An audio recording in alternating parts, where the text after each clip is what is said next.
Hello, everyone. Welcome to Back to School Night for the 2020-2021 school year. Let's go ahead and get started. First thing is I'm going to introduce myself. Hi, I'm Kevin Cope, and this is your child's 8th grade social studies class. Basic professional information about myself. This is my 22nd year working in the teaching profession. I've taught at Vallejo Middle School and Silverado Middle School in that time period. My core values is to create a safe and caring learning environment, engage students using a combination of direct instruction, projects, and technology applications. And I like to use current events as much as possible to show relevance to past events. If we come over here to the next page, information about this class. This is a U.S. history class where the general time frame is 1700 to 1900. And the major topics that we're going to talk about: events leading to the Revolutionary War, our U.S. Constitution, the Bill of Rights, westward expansion, issues leading to the Civil War, what were the major battles, people, and outcomes of the Civil War, and then the Reconstruction, the rebuilding after as well. There will be some topics that come up throughout the year that are not on this list. For example, I wanted to get the presidential election this year in, as far as talking about how do you vote, what is the Electoral College, how does someone win, who are the people running, what do they believe in. So right now we're covering that, and there will probably be some other things that pop up throughout the year that aren't on this list as well as we go through it. Okay, so how can your child flourish in this class? Number one is really show up to class every day.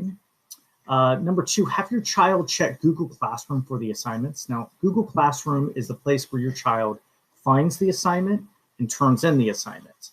So let me show that to you and what it looks like. So this is my Google Classroom. Your child would have all their classes. So they have their math class, their language arts class, their social studies, and so on here. So let's just say your child was in my first period class. All they would do is they would press on my class. They would come up here to classwork, and in classwork, they're going to find all their assignments on here, okay? And when they press on the assignment that they're looking for, they will get sometimes the instructions of the assignments. They will get, for example, I gave an example of what I wanted for this assignment. And then oftentimes I'll make a copy for the student. And what that means is they basically just press on the assignment, and then they can begin typing right on there. So they don't have to go to a new tab and start something new. They can just press right on. This is also where they turn in their assignment as well. So they get their assignment, they turn in their assignment here. Also down here, that have the agenda for the class, so they can always tell what's going on. And even down below, this list is going to grow, but if they're finished with an assignment and they want to keep learning about different topics, I'll have a big list down here of different websites they can go to continue their learning.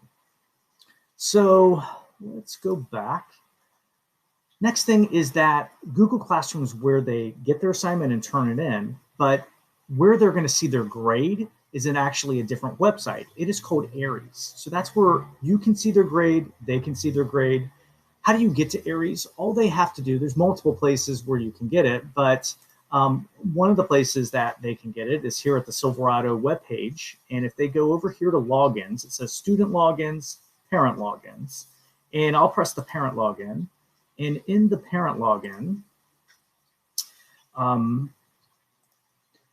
this will pop up. It will be an email that you'll put in and a password, and then you can see your child's grades and for their individual assignments for all your classes. So it's a really good way for not only for them to see how they're doing, but for you to also check in periodically and see how they're doing as well. Next thing is participating is definitely super important, especially in a Zoom class. It's really easy to zone out in a Zoom class. So the more they can participate, the better off they'll be. I try to constantly ask questions throughout the class and see who's participating to try to keep that interaction up to make sure, are they understanding what's going on? And if they do have any questions, please have your child email me. Here, my email is right down here. And I will get, lots of emails in a day where kids are asking about something or clarifying something. And so If your child is hesitant, just say, hey, Mr. Cope gets a ton of these. Don't worry about it. Okay. All right. So next thing, let's go to the next page, procedures for the class. So when they walk into class, I usually start off the class with a current events. So it might be a local news story, something that's going on in Napa, could be a national news story or an international news story. And then next, they're going to receive the direct instruction on the historical lesson for the day.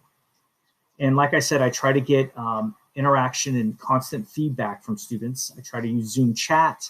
Periodically, I can create, like, it's called a Zoom breakout room. And so sometimes I like to have a one-on-one conversation with them because they may be embarrassed to ask the question in front of multiple students. So this is a great opportunity for me just to get to know them and for them to feel comfortable asking a question as well.